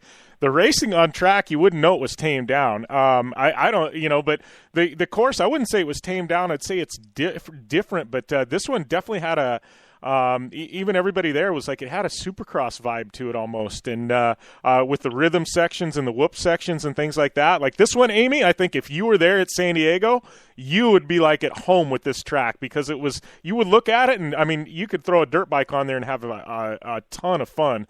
Lots of rhythm with tabletops and rollers and it was a cool setup. Don't tempt me with a good time. Yeah, we all know you hate San Diego, right? Yeah. I feel like I would do a lot better on a dirt bike than in a razor, but I'm not okay for trying. That's okay. Hey, Amy, all it takes is some time in the thing, and you will have it down with your racing skills. It's just about time in the machine, Yeah. and just like anybody, that's the great thing about these Polaris razors is that anybody and everybody can drive them. It doesn't matter how old, how young, anybody can drive these things and be able to get to the point where they can compete. And it goes back to our Terracross motto is we don't want to hit necessarily the racers. We want the general public. We want the people that haven't experienced a Polaris razor yet to be out there and I feel come like out I'm a great represent. Yeah. I completely agree, and I think that's what makes it so cool is that I am the best representation of people who have zero experience in razor. The first time, obviously I had about an hour testing at Levi LaValle's house, thanks to you, but, when I showed up at Houde's, look at Levi's track.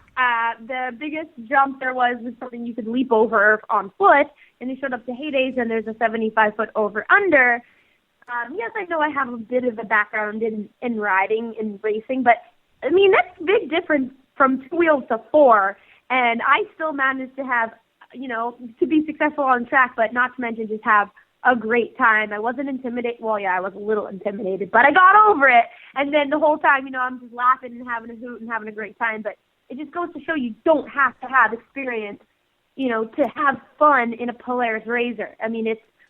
It's such a good time that, you don't have to have any level of experience at all. So it's cool. That's awesome. All right, Joe. That's awesome.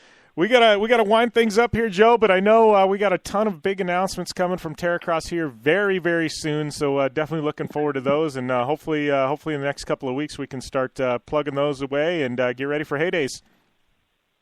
Sounds great, Jimmy. Thank you, guys. See you, Amy. All right. Thanks, Joe. Yeah. And we're going to take a short commercial break here on the Down and Dirty Radio Show, powered by Polaris Razor. Up next, Amy Houde and I, we're taking some fan questions and talking some pro motocross. All that and more still to come. Hey, I'm RJ Anderson, factory Polaris driver, and I drive Polaris because it's the most capable, race-ready off-road vehicle on the market. When R.J. Anderson wanted to set a world record for the longest UTV jump in history, not once but twice, what company did he trust? Polaris and their championship-winning Razor XP1000. R.J. is a UTV champion behind the wheel of Polaris vehicles, and he exclusively trusts the Polaris Razors to bring him race wins and championships against some of the toughest off-road racers in the world. The same Polaris Razors RJ has won championships in, set world records in, and conquered the Wall of Death in XP1K2 are available to you at your local Polaris dealer. Take the advice of world record holder RJ Anderson and visit Polaris on the web at Polaris.com to see the full lineup of Polaris Razor vehicles, or follow them on Facebook, Instagram, and Twitter at Polaris Razor. Are you looking for a place to push yourself behind the wheel and see how your driving skills stack up? Dirtfish Rally School is that place. Located on 315 acres of pristine automotive playground at the foot of the Cascade Mountains in Snoqualmie, Washington, right outside of Seattle. Dirtfish Rally School is a one-of-a-kind place where everyone from first-time drivers to seasoned professionals like Bucky Lassick and Antoine Lestage can push themselves to their limit. Whether driving the high-performance, rally-prepped all-wheel drive Subaru Impreza STI is what you're looking for, or you'd rather hang it all out in the rear-wheel drive Subaru BRZs, Dirtfish Rally School has something for everyone. Classes are available from 2 hours to 3 full days and feature instructors with over 150 years of combined racing experience. Whether you're looking to become the best and get an edge on the competition, or just looking to freshen your skills behind the wheel, Dirtfish Rally School is the place to go. For more information on registering for classes, visit Dirtfish on the web at dirtfish.com, or to check out the latest happenings from Dirtfish, follow them on Facebook, Instagram, and Twitter at Dirtfish Rally. MTX Audio is the leader in sound. Whether you're looking for high-quality, all-weather motorsports audio products like soundbars, amplifiers, and speakers that will work on any UTV or motorcycle, need to dial in your car or home with high-performance audio solutions, or are looking for a new portable speaker or set of headphones, MTX Audio has what you need to get your project sounding as good as it looks. MTX Audio is a family-owned American manufacturer who has been in business for over 40 years. Check out the full line of products at mtx.com. Since 1970, KC Highlights has been designing and manufacturing performance lighting for off-road and motorsports, beginning with the legendary Daylighter up until today's revolutionary Flex, Pod, and Pro 6 lighting systems. KC Highlights offers a full line of halogen, HID, and LED lighting solutions for your off-road vehicle. Looking for the best quality lighting? Looking for the brand champions choose? You're looking for KC Highlights. Find out more information at kchighlights.com or follow them on Facebook, Instagram, and Twitter at KC Highlights.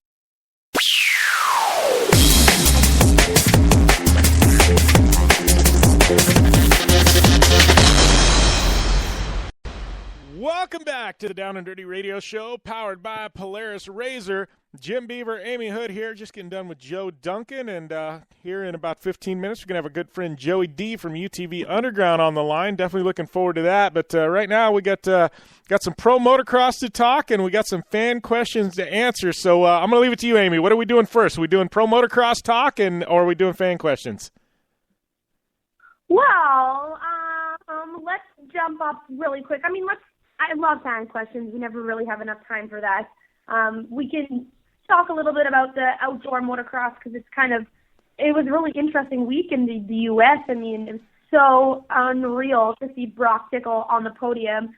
Again, 1-1 for Ken Roxton, a 2-2 for Eli Tomac, but, Brock Tickle and Cole Seeley exchanged third-place finishes, and Brock Tickle did end up on the podium. And I think that's just like a coming-of-age story. Brock has always been right there, and, he struggled for many years. He struggled and had injury and some very severe injuries in Supercross, but, I really think that perseverance precedes all, and Brock's just been there, and it's finally paying off. I'm so stoked to see him on the podium, and I think this is going to do a lot for his confidence going into the rest of the season. So, really, congratulations to Brock Tickle. I'd love to bring him on and really see what's going on in his head. But then got to hand it up for Cooper Webb and Joey Savacci exchanging first place. I think Joey had not such good luck in the second moto, but Shane McElrath finishing second. He's got a strong, coming out of Loretta Lynn's, a really strong initial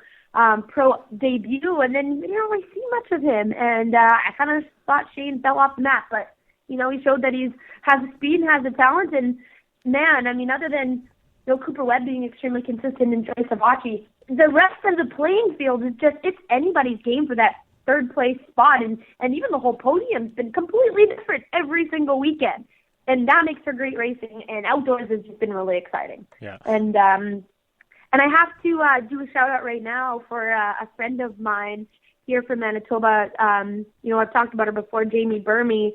She head out to the Canadian National in Regina.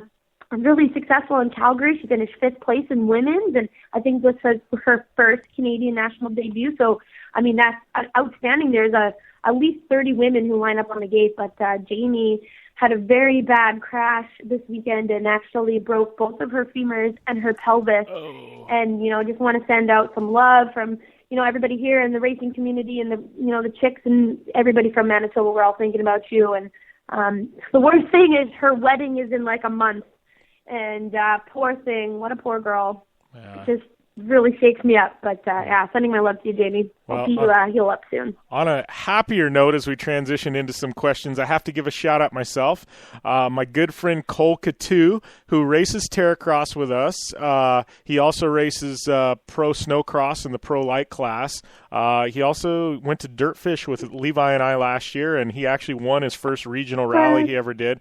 Anyways, Cole has picked up dirt bike racing on the side, and he qualified for Loretta Lynn's this weekend.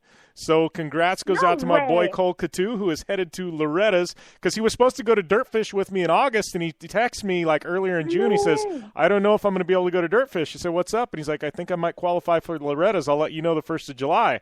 Well, I told him, I said, I hope you aren't going to Dirtfish with me, and I hope you're going to Loretta's. And what do you know? Cole Coutu heading off to Loretta's. Do you know what class?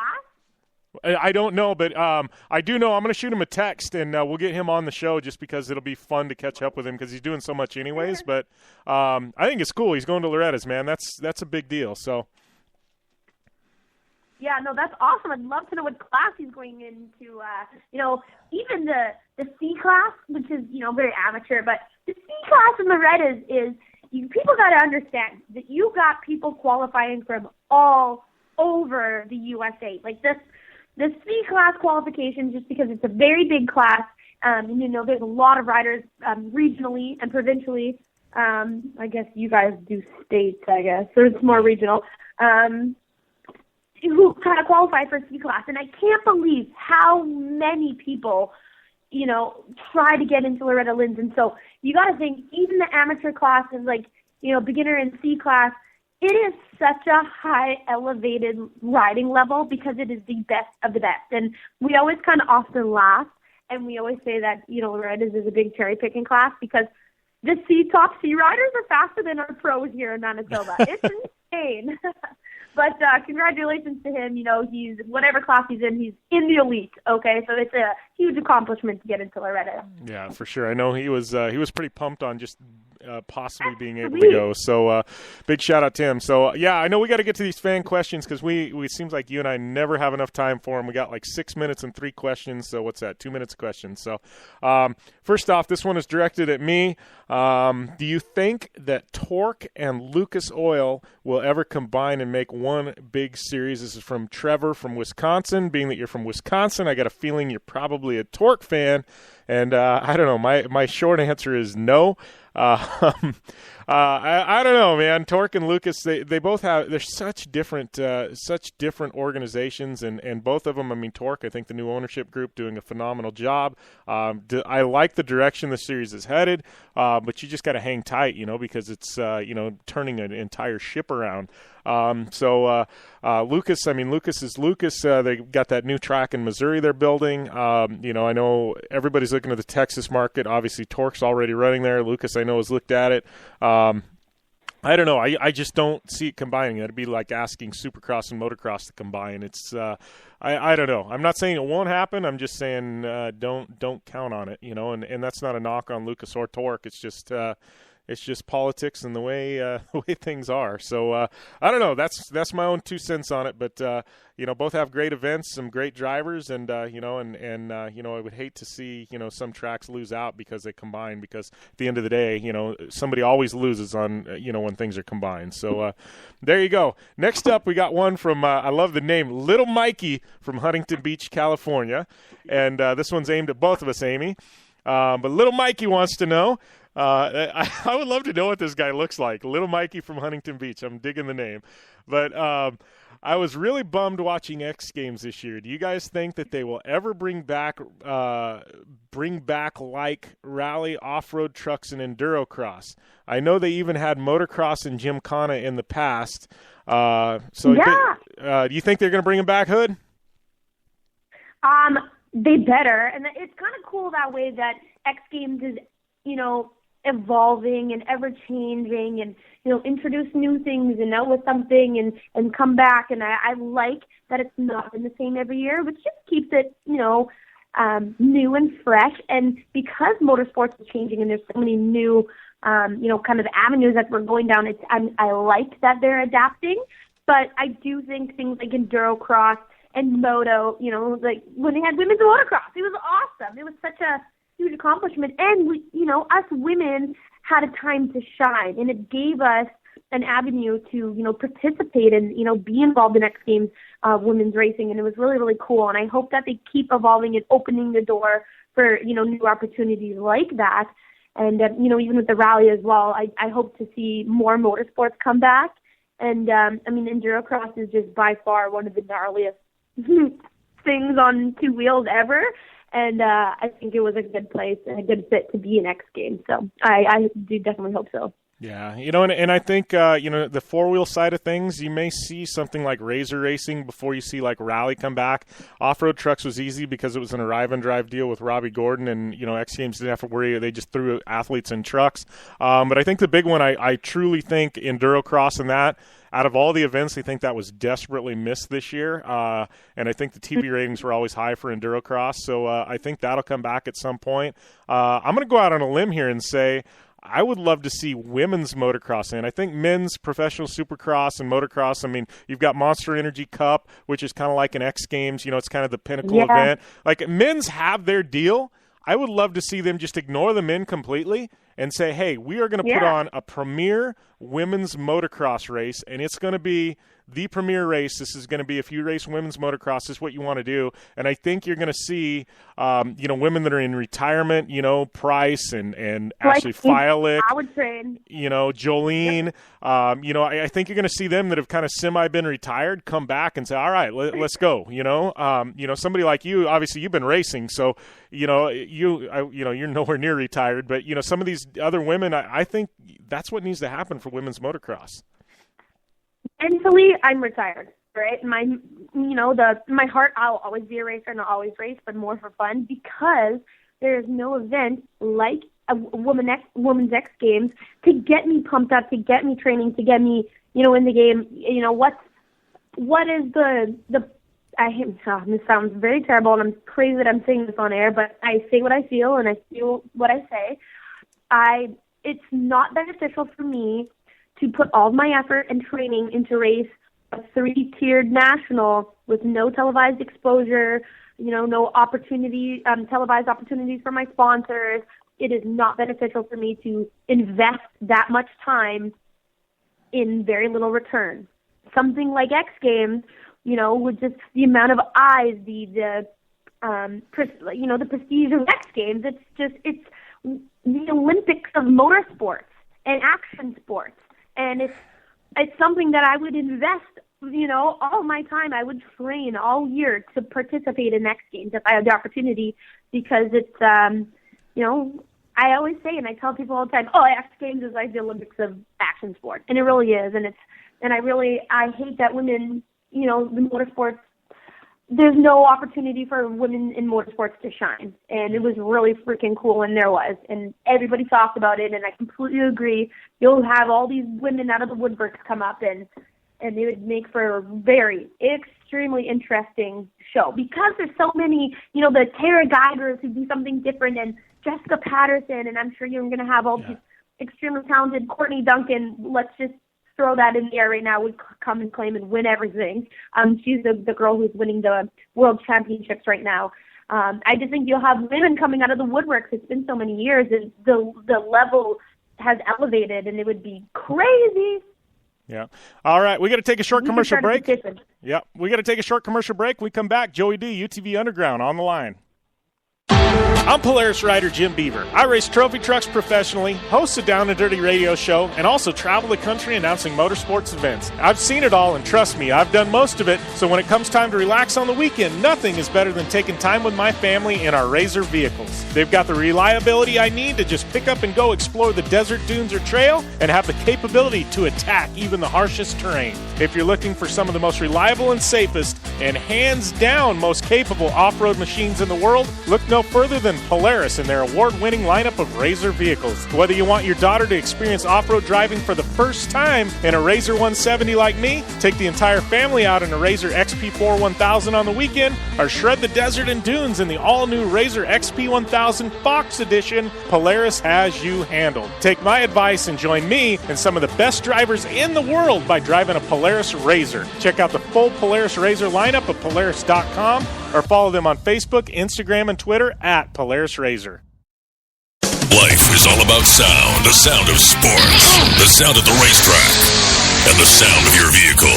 Don't drive around listening to this. Drive around listening to the sound of performance. Gibson Performance. Gibson Performance Exhaust is the company who can turn this into this. Remember that life is all about sound, and Gibson Exhaust is the sound of performance. Check out your next catback exhaust system, headers, muffler, or UTV exhaust at GibsonPerformance.com and get more power and more sound.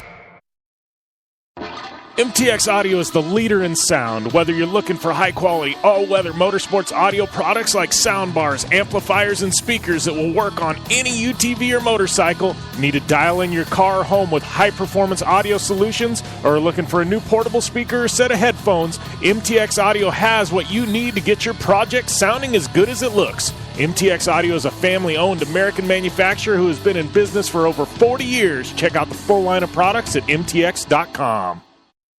The Subaru WRX and WRX STI, a 268 horsepower turbocharged Subaru Boxer engine, rockets the WRX around corners and down straightaways. A race-ready 305 horsepower turbocharged Subaru Boxer engine keeps the WRX STI a rally legend. The Subaru WRX and WRX STI, it's not a sibling rivalry, it's a tag team. Get the latest from Subaru Rally Team USA at Subaru.com/rally. Since 1970, KC Highlights has been designing and manufacturing performance lighting for off-road and motorsports, beginning with the legendary Daylighter up until today's revolutionary Flex, Pod, and Pro 6 lighting systems. KC Highlights offers a full line of halogen, HID, and LED lighting solutions for your off-road vehicle. Looking for the best quality lighting? Looking for the brand champions choose? You're looking for KC Highlights. Find out more information at KCHighlights.com or follow them on Facebook, Instagram, and Twitter at KC High.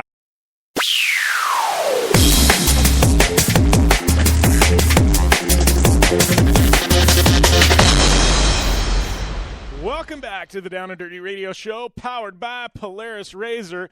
Jim Beaver, Amy Houde here, joined on the line by my buddy Joey D from UTVUnderground.com and the UTV World Championship. And I don't know, the man behind XP1K and Slingshot X, and I don't know, what else? What am I missing here, Joe? You're the man of many hats, buddy. I think you nailed it, Jim. I was going to say, I'm sure I'm leaving one or two out, buddy. There's so much going on, I even forget. Yeah.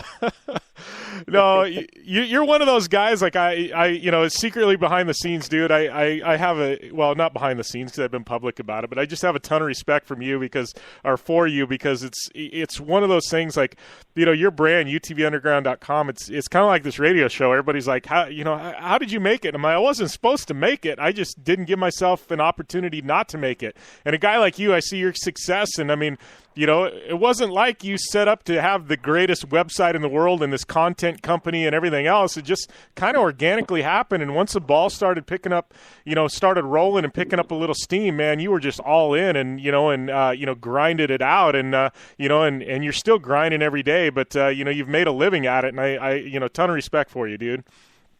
I appreciate that, Jim. That's exactly how it happened. It started just as a hobby and for fun and a side deal, and the passion and love that I had for the sport seemed to carry through. And I think everybody else that's involved with the sport saw that, I wasn't just some website dude who saw an opportunity for an emerging market. I was just like them, just trying to put some cool stuff online for them to watch and check out and really to get together and talk about. And it just sort of steamrolled from there. And it's great. It's the real American dream. It just shows that if you have a passion and a love for something and you put your nose down to the grindstone and go hard, good things will happen. And it's been a really fun ride the last 6-7 years watching UTV Underground grow. And more than that, watching how UTV Underground's influencing the UTV scene in general, and just watching this whole sport sort of explode from, with the whole UTV segment. So it's a lot of fun, and every day is a new adventure. It never feels like I'm truly working. I get paid to screw off, as my wife would describe it, and I wouldn't have it any other way. You and I, and Amy's thrown in the mix. Jason Ellis calls us because he's one of those. We have no jobs. Exactly. We get paid to, be fun havers, I guess, right? I mean, not that we don't put in the hard work, but, we definitely get paid to have a lot of fun. Yeah, no, that's absolutely right. We do. We get paid to have fun. We're really blessed. And again, it's all what you make it, I mean, I had a desk job and a career for 12 years, and I realized I was miserable over there. But I didn't realize when I was creating UTV Underground that I was creating a career for myself. It truly was just an organic, fun thing to do that I thought if I built this website, I could build my Rhino for free because people will give me parts to advertise on my website. And that was purely the motivation, was to have a cool car, and look where it's gone today, So yeah. it's That's really funny. cool. Yeah, how many Razors do you have in your fleet, dude? Because I know I've got a few, but I know Joey D. Gosh, the amount of builds you've had. I know you've sold some of them off, but how many at any given time? What do you have? What do you have? 2 or 3? I mean, how many have you actually built? That should be a better question for yourself. Oh man, that's a good question. I haven't really thought about how many I've built. I know we have about 14, 15 cars in the stable just right now. But and I've got a handful of, true custom vehicles that we've built, that I have in possession right now, that I own. And, but how many I've built over since we started UTV Underground, I don't know really. I mean, it's been a lot, and we're pretty fortunate. I mean, a lot of people, they think I own all these cars, but really the way it works is, the manufacturers give me vehicles to do, tests and reviews and media work around. So I'm really lucky, I haven't had to go out and actually purchase a car, at a dealership since the first one I ever bought, you know? So they supply a vehicle, I go out and I test it and give them reviews, and then I either buy it from them and keep it for a while, or I give it back. So I have a really good relationship with the OEMs that allow me to do that. Polaris obviously has gone above and beyond, making sure we always have the latest and greatest, and in a lot of cases get our hands on it a little early so we can start doing some stuff and create some really cool content around the new machines. But yeah, I don't know. I'd have to really kind of think long and hard about all the cool cars we've done, from, Black Mamba to the Stormtrooper to the Fat Rod, and King Ranch is my favorite, dude. King Ranch. That one's the best one. That's the one that got me. I was hooked on that when you guys, dropped that one. Yeah, I've got one in the works right now. Everyone uses the term game changer, so I don't know that it's really a game changer per se, but I'd say that it's at least a $60,000-$70,000 build when you break it down part by part, with all the carbon fiber we're putting into it and some really trick new products that have just been released on the market. And I'm going to kind of above and beyond. A lot of times we build these cars that are bolt-on, and it's the external stuff that you really pay attention to and people notice. But this time I'm going internally with a lot of components that improve driveline and clutching. And I'm building this car for the long term. This will be my new family cruiser and pre-runner. So I'm pretty excited to release this one, and I'm hoping to be able to get it done before Sand Show and get some content on it. But I think Sand Show will probably be the first time everyone gets to see it. Yeah. Well, and that being said, we've talked about the growth of UTV Underground. We got to talk about the UTV World Championship, because year number 2, thanks to you and and our boys Matt and Josh, I've been able to be out at both of them and kind of been the live host there, and as well as do radio with Polaris there from Contingency. But dude, we got to talk about this event, because it's this year. I mean, year number 1 was crazy. Year number 2 was insane. I can only imagine year 3, 4, and 5 what we're going to be at. But I know TV getting ready to drop this week. Give us the details. Yeah, really excited. This was the second year for the UTV World Championship. In year 1 in 2015, right off the bat, it was the largest UTV race event in the world, which was our goal, and we knew it would be big. But we didn't know it would be as big and powerful as it was right off the bat. And that was really exciting. And obviously a lot of that credit goes directly to Matt and Josh Martelli. I mean, we basically took the Mint 400 blueprint and applied it to the UTV World Championship. And it proved to work, right? So that was great. Year 2, we knew it would be a little bit bigger. We didn't know how much bigger. It ended up being almost, 80 cars more, 100 cars more on the entry, which was amazing. We had more UTVs enter this race than the Baja 1000 had total entries, right?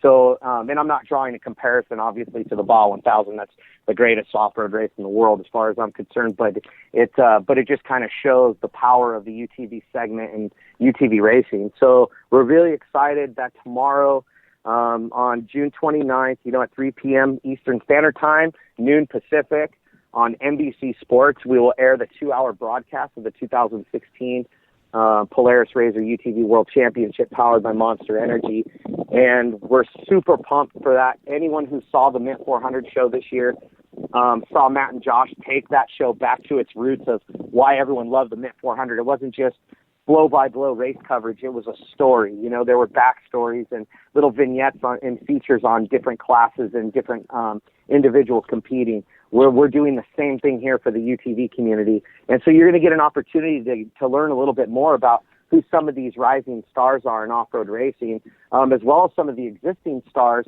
that people may not realize are competing in UTVs right now. And one name I'll throw out there, 2 names I'll throw out there is, Reese Millen, who just got done winning, you're setting another Pikes Peak world record, competed in the UTV World Championship in a Polaris RZR.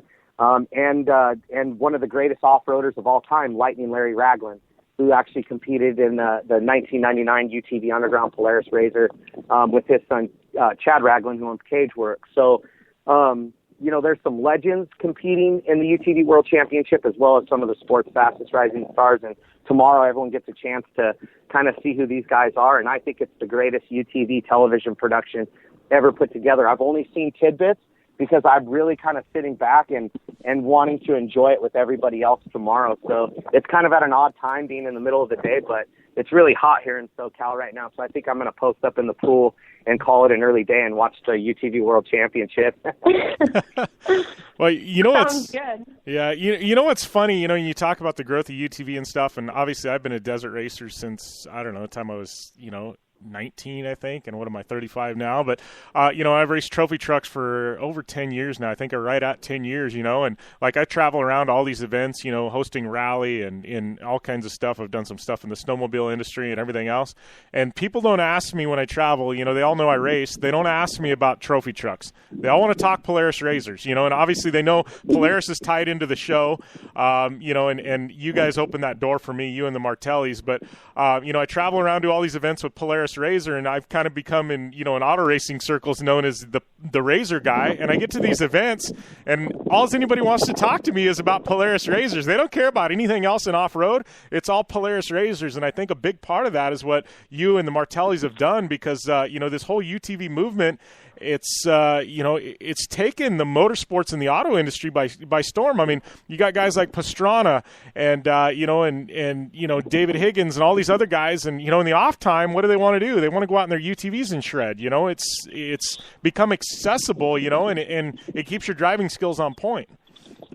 It's good, cheap fun. Heck, Stefan Petterhansel just raced a Yamaha YXZ 1000R in the Baja Italy race this last week. So, talk about some of the best, in their free time. I can name, 10 NASCAR drivers off the top of my head that, utilize the RZR to go out and get their fix and with their friends and family out in the dunes or in the deserts as well. And so the best of the best in motorsports have now legitimized what we worked so hard to do in the early years, to say, hey, look, and get it. It looks like a big glorified golf cart, but it's no different than when you put a go-kart next to an Indy car. Of course you want to be in the Indy car, and then you go drive the go-kart, and you're like, this is so much fun, and I can actually afford this. And that's kind of what's happened with the RZR. Is it's like, we all want to be Jim Beaver and go out and trophy truck and live that life and go race at the highest level. But unfortunately, the majority of people out there, it's just not either accessible to them or affordable to them, where anyone can go down to a local dealership, finance or buy cash and drop, anywhere from 10 grand to, up to almost 30 grand now for the most elite side-by-sides out there. And, you know, go 85 miles an hour right out of the box with 18 inches of wheel travel and take it from the dunes to the mountains, to the trails and to the mud and everywhere in between. So we've seen this explosion of UTVs take place over the years, and we knew in 2006 that there was something really cool here. And once people would try it, they would get it as well. And now we've seen that happen, you know. Yeah, it's been tremendous growth, and you know, I don't think we've ever seen anything like it. I mean, it's, you know, I guess not even in the auto industry. I mean, but you know, in the power sports industry for sure, it's crazy. I mean, they're just everywhere. It's been madness. But got to ask before we let you go, buddy. I know you got a slingshot sitting there in the garage. How's that Slingshot X to wheel around? Yeah, you should ask my neighbors how that Slingshot X wheels around. I have two Slingshots in there. I have a street legal one and a highly illegal one. I prefer to drive the highly illegal one because it's got way more power and it looks way cooler right now, you know. And obviously Tanner Faust displayed how badass that car was in the Slingshot X video on YouTube, which you can check that out at slingshotx.com. And that's pretty exciting, watching Tanner blast through downtown San Diego in it. But I actually have that thing sitting in my garage as we try and figure out what to do with it, because in California we can't sell it. It doesn't pass any emission standards or anything with the engine that's in there. But with that said, I live out in the boonies, so I've been terrorizing my neighborhood for the last 3 months. And there's one-wheel track marks everywhere around every corner. And after about 5 minutes, I start to think I'm 10 block and I could Gymkhana this thing, and I have to go put it away before I kill myself or put it into the wall and destroy it entirely. I'm not as good of a driver as I think I am. All right, Joey. Well, I appreciate you calling into the show, and definitely looking forward to the UTV World Championship airing on TV. I'll get some stuff up on social media for you guys. But as always, we need to do it more often, buddy. Yeah, we appreciate it. Thanks for reaching out and allowing us to partake in your awesome show and broadcast and let everyone know about the UTV culture and everything you're doing to help us blow it up. We really appreciate it, Jim. All right, thanks a lot, Joey. And we're going to take a short commercial break here on the Down and Dirty Radio Show, powered by Polaris RZR. Amy Houde and I wrapping things up after this. Hey, I'm RJ Anderson, factory Polaris driver, and I drive Polaris because it's the most capable, race-ready off-road vehicle on the market. When R.J. Anderson wanted to set a world record for the longest UTV jump in history, not once but twice, what company did he trust? Polaris and their championship-winning RZR XP1000. R.J. is a UTV champion behind the wheel of Polaris vehicles, and he exclusively trusts the Polaris RZRs to bring him race wins and championships against some of the toughest off-road racers in the world. The same Polaris RZRs RJ has won championships in, set world records in, and conquered the Wall of Death in XP1K2 are available to you at your local Polaris dealer.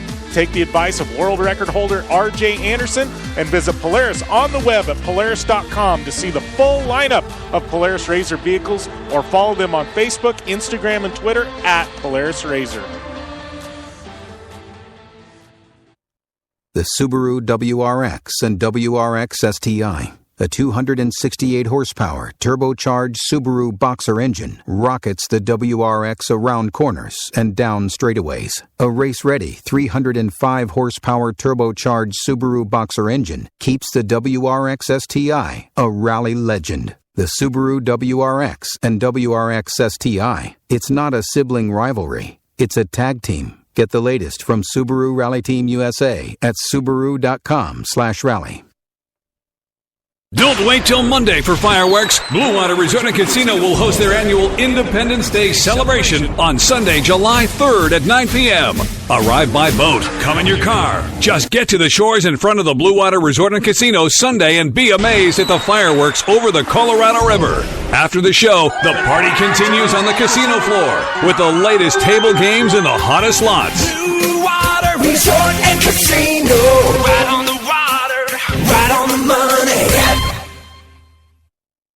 Life is all about sound, the sound of sports, the sound of the racetrack, and the sound of your vehicle. Don't drive around listening to this. Drive around listening to the sound of performance. Gibson Performance. Gibson Performance Exhaust is the company who can turn this into this. Remember that life is all about sound, and Gibson Exhaust is the sound of performance. Check out your next catback exhaust system, headers, muffler, or UTV exhaust at GibsonPerformance.com and get more power and more sound.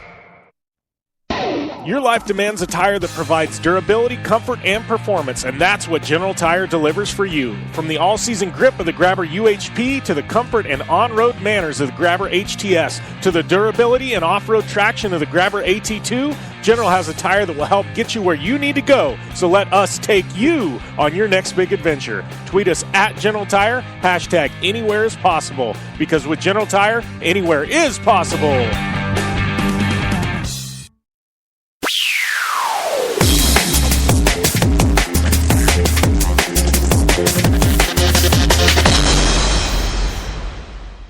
Welcome back to the Down and Dirty Radio Show, powered by Polaris Razor. Jim Beaver, Amy Houde here, wrapping things up. Yet another one in the books, Houde. Yep, it's always awesome talking to you and all of our guests and having some fun and kind of recapping what goes on the weekends and during the weekend motorsports. There's always so much and too hard to talk about it all. I know. You and I need to get together off air because I've been, here I am brainstorming on air. I've been really thinking about this podcast idea we've tossed around and doing a kind of a sideshow and where we can just kind of have all kinds of fun because we've been getting hit up with a bunch of celebrity interviews, like literally like rock bands and things like that don't fit into the regular show. But would be fun, like literally out of the box, like celebrity, like A and B list celebrities trying to get on the show. So it'd be fun to do a podcast where you can interview those people, and I don't know what the heck we talk about, but it'd be fun. Definitely. I mean, we just have such a touch in all things sports related, and I really want to highlight some really awesome Canadian athletes that might not necessarily drive anything that has a motor, but there's a lot of cool people who are participating in the Olympics and in X Games, on maybe it's not on a dirt bike or something. We've got a lot of cool wakeboarders and snowboarders, and there's so many people and friends of mine that I'd love to bring on and kind of air what they got going on and cool projects. And I just want the people out there listening also to know, all these cool people, their personalities. And I just think we need another show that's not motorsports related because we do such a good job. And there's so much already going on in motorsports that we need a second show that's just all things cool. We should just call it. Everything all things that's cool badass. with Jimmy and Amy. Everything that's badass with Jimmy and Amy. I like it. All right.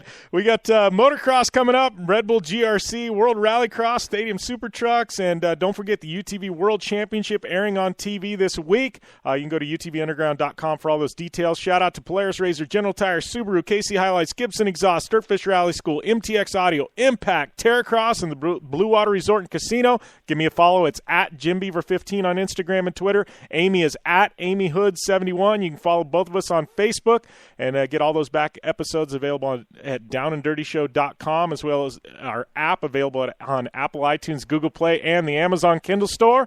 We are signing off for this week, unless you got anything before we go, Amy. Nope. Everybody be safe. Have a great weekend. And you know what's cool? I'm going to be doing this Sunday because I'm going to a flat track school here in Manitoba. I'm so excited.